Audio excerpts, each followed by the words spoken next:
Mr. Montgomery, go ahead and sit down. Have a seat, sir. Once you get comfortable, we're going to go ahead and administer the oath to you, all right? Okay. Okay. All right, Lieutenant Walker. Montgomery. Please raise your right hand. Do you swear affirm the testimony you shall give to the court today will be the truth, the whole truth, and nothing but the truth, so help you? I do. Please state your full name for the record. Dexter Corey Montgomery Jr. Can you spell it? DEXTERMONTGOMERY Jr. Jr.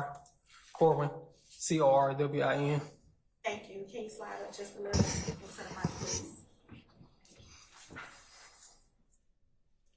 Mr. Montgomery, good morning, sir. Good morning. Mr. Montgomery, could you please introduce yourself to the jury, please? Hey, how you doing, Dexter Montgomery? Mr. Montgomery, how old are you, sir? 35. 35. And Mr. Montgomery, do you have a nickname that you go by? I do. And what's your nickname? Pooh. Okay. Mr. Montgomery, could you tell the members of the jury why you are here today? I'm here to seek justice for my injury, for my gunshot wound. About what, sir? Just what happened, just so the record can reflect. Mr. Steele, I control certain things, okay? And that's just the housekeeping, okay? The witness here, the seat was soiled. That's what had to be cleaned. Sergeant Ingram is the person that noticed that, and we took care of that. So I think we can leave it at that point. I wasn't referring, and I appreciate that. Thank you. But I wasn't referring to that. What are you referring to?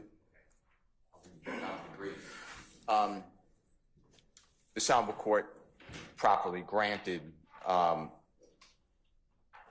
victim impact exclusion under WALLER, W-A-L-L-E-R versus state. It's been cited previously. I could get you cited if you need.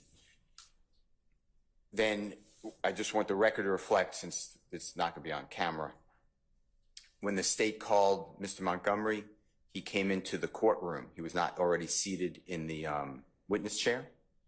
And he came in the courtroom, and my word would be shuffled in with a cane type object, like a stick type of cane. Staff. A staff, okay. And he sat down with the help of a victim witness / investigator from the Fulton County DA's office, who sits often in your courtroom on the district attorney's side, comes up at times, talks with district attorney who's closest to the jury. The first question from the honorable prosecutor was something to the effect of, whatever the record shows, tell us why you're here. I want justice for the people who did this. Whatever the quote is, I don't remember, but it's something to that. I then asked to approach. The next question was also victim impact. Your Honorable Court stated that tried the case, that leave out victim impact. We appreciate that.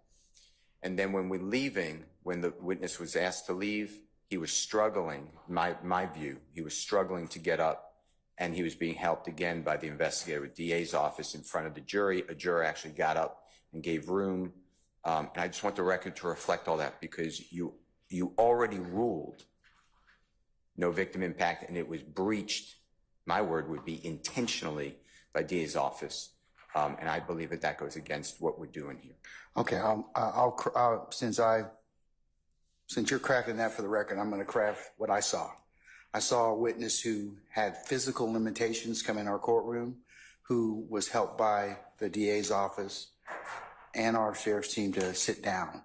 And that was the only thing that I believe that the record should reflect and craft. So, And to leave. And I think that would be appropriate for any witness that we have, Mr. Steele. So I'll note it for the record, but I'm just putting on what the court observed. And is there anything else? The only other issue, the state, I say, intentionally violated the court's order to leave out victim impact. Okay, but I already ruled upon that. So You ruled upon motion in limine, granted. They do it. You tell them not to do it. I mean, but you objected appropriately, and I ruled on it. So okay, all right, thank you. Okay, all right, yes, sir. And I was not getting into other matter, but I'm sorry? I understand that. No, it's fine. But I wanted you to make sure that that there was no other communication with any other jurors. That was, that I control the housekeeping and other things to keep everyone in good health and for your protection. Okay. It's a trip. If you look at these comments while the trial's taking place, people are not happy with what they're seeing. I see my last name. And this is a public opinion. tell the Jury's jury the what type of public too. information is contained in such a report that's in front of you. I would object to any reading of the document unless it's been. I stand the objection. You can lay a little more foundation, sir, if you like. On your own memory, without reading from the document, can you tell the jury what is usually contained in such a order as, start with State's Exhibit 11, Bravo, Bravo. It just captures the address number. Is that the address number to which you responded to on April 12, 2015? Yes, sir. Okay. We're going to now turn our attention to Steph. And is that the home behind the address on the mailbox that we looked at in the previous exhibit, noted as State's Exhibit 11, Bravo, Bravo? Yes. Okay. Can you describe what you see near the rear driver's side tire, if you can? Yeah, this was the last witness they called that day, and this was the technician, crime scene technician. And they called her up on the stand, but that's not a Camaro. That's a Ford. That's far from a Camaro.